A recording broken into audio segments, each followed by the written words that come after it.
NRF2 is very, very important. This second in the world NRF2 conference for targeting chronic diseases, just the title grabs you. To me, NRF2 is the key to our health. NRF2 to me is literally a key to cellular health. And what you just said, and that was accentuated very intensely and presented in Madrid, is the chemo prevention. You know, and you know, they say chemo prevention, we say nutri prevention, because obviously this was predominantly about drugs, but being predominantly about drugs gives me that future of me having something that in a sense is better than drugs, because how safe what we do. Now, NRF2 is the key to cellular health. Why? Because it's very, that protein complex that goes into the genes, it goes into our nucleus and turns on the genes that have to be on and turns the genes that have to be off. That is the key moderator. NRF2 basically moderates how the healthy cells should operate. So the enough NRF2 and healthy regulation of NRF2 is going to moderate my cell to health. Unhealthy NRF2, either way too much of it, inappropriately too much, or way too little, that's what we're suffering from, the oxidative stress and our bizarrity of everyday environmental toxicities. The decrease of that healthy moderator turns off our genes that brings us to health. It turns off the genes that upregulate our antioxidants. And we do have to make our antioxidants, we need to eat them. But one of our master antioxidants, which is called glutathione, is absolutely critically important for brain health, for liver health or liver detoxification, for kidney health, for heart health, and on and on and on. Having proper NRF2 upregulation also keeps an eye of one of the major organelles in the cells, which is mitochondria. Now, let me just go through the titles of the presentations, and that is NRF2 atherosclerosis, NRF2 lung disease, NRF2, my cell phone keeps falling off me. I set it up so nicely and it just keeps falling off me. NRF2 and advances in breast cancer. NRF2 is a future development of drugs. NRF2, again, for chemo prevention in skin cancer, squamous carcinoma. NRF2 in liver injury, and on and on and on. So NRF2 and mitochondrial health. So you guys, so that what drives me, that what drives me to be an absolute NRF2 quote-unquote junkie. So let me ask a question. Yes. So what you're saying is that all these NRF2 and research that's being done on all the diseases you just mentioned, that's the key, that they're looking into how can NRF2 help. Absolutely. With all those things that you just mentioned, which are very common that we have. So to me, absolutely. So activating this protein in our body is a way for our body, from what you said, this is moderating, this is correcting the gene expression. Absolutely. It is moderating. It's in nutrigenomics. It's correcting that gene expression. It's correcting the synthesis of proper proteins or enzymes. It's also correcting the cell functionality. NRF2, upregulating the cell to health, is going to clean that cellular milieu by activating these antioxidants and anti-inflammatory pathways. Is going to clean and boost my mitochondria. And mitochondria is key to life. That is why, to me, NRF2 is the future of medicine, whether it's alternative medicine or whether it's allopathic medicine. To me, it's simply put, NRF2 is the future of medicine.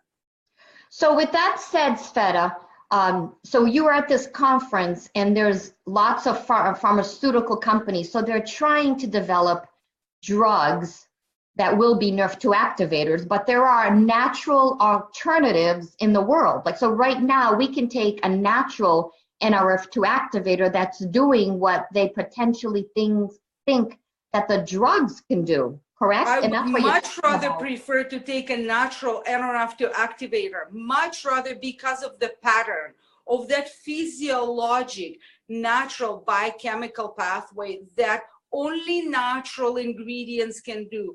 That's what nature intended us to upregulate our NRF2. But however, what you pointed, absolutely correct.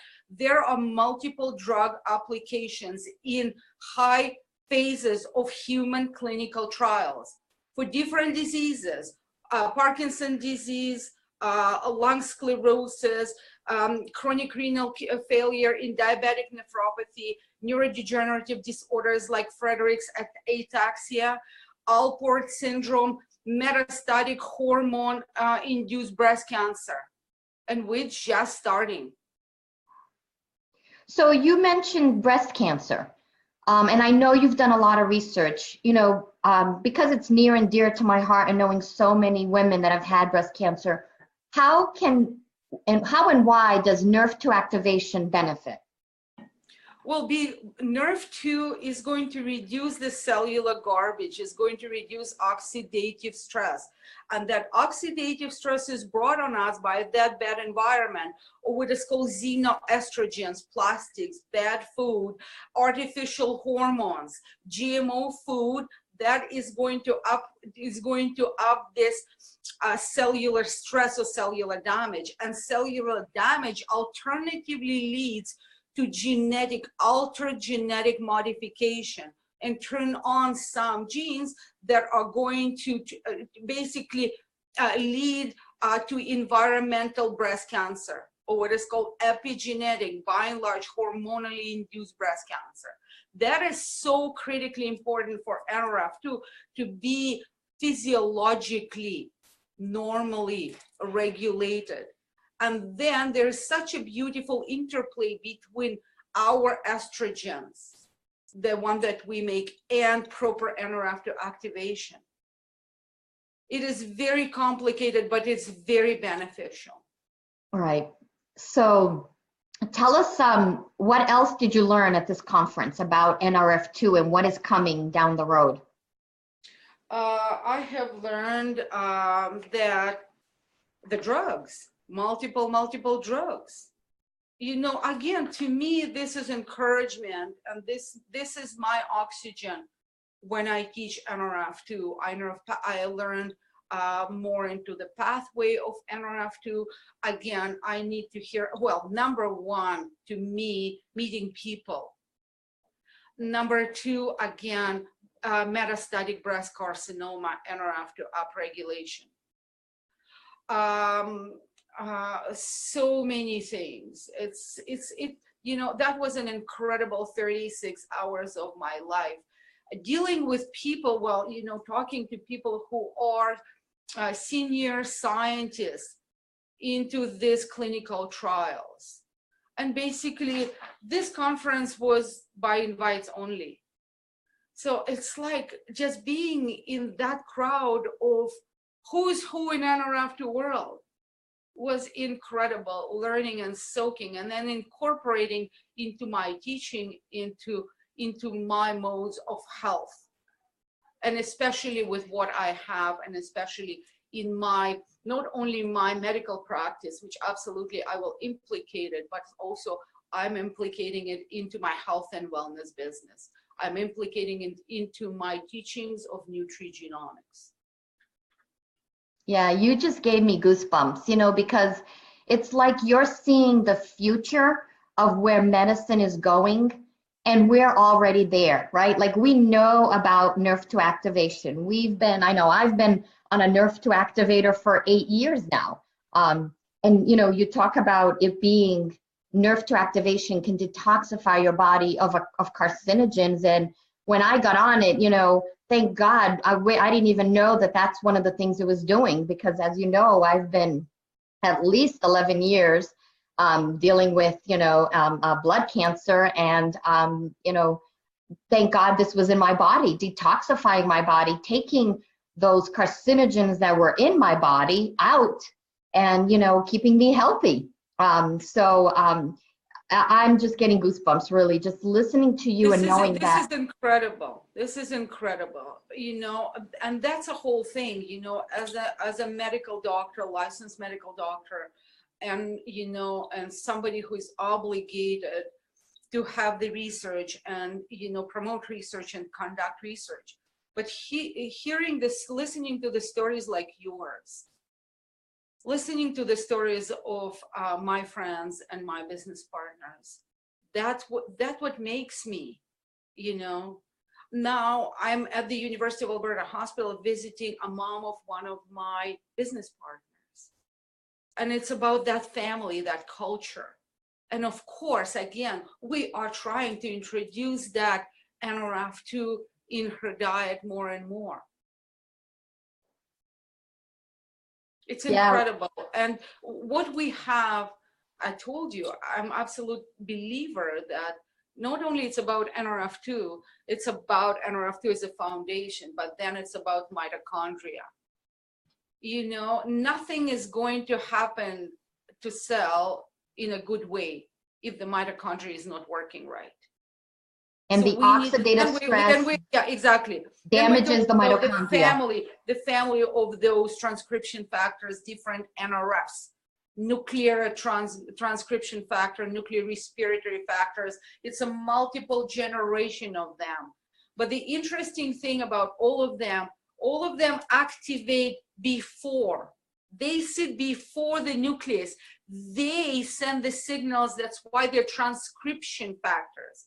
They turn the genes on, not vice versa, not other way around. And that's why natural stuff is so important, because natural, good food, good environment, meditation, emotional stuff is so important because it comes from the outside, turns on that healthy proteins, those transcription factors that then are going to poke on the proper genes.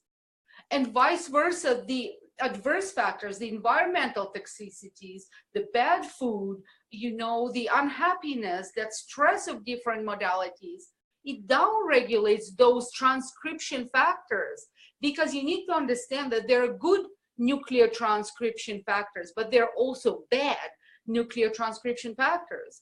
So the good stuff turns on the good stuff, but the bad environmental triggers, they turn on the adverse nuclear transcription factors. And that's what we're competing with.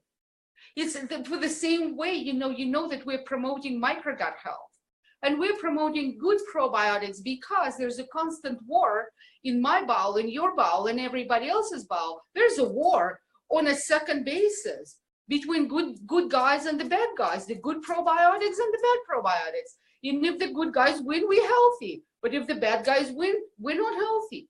Yep. I've been taking that's probiotics. That's exactly what we stand for. That's what we do. Yeah, I've been taking probiotics for over 20 some years. I've always told people, take probiotics. And now it's when we're hearing about leaky gut and the connection between your gut and the brain, and all these depression, anxiety, all these diseases that are linked to having an unhealthy gut, putting the crappy food, the crappy stuff, and not having good probiotics and good probiomes. So, but it is so linked again. It's so linked to NRF2, because your leaky gut, as you said, starts as an oxidative stress. So NRF2 is not cleaning that oxidative stress. So that leaky gut not only is extreme toxicities, but it's also very bad housing for your probiotics, for your microgut. So the bad, dirty home is going to keep the dirty bugs. It's not going to keep the good guys. Yeah.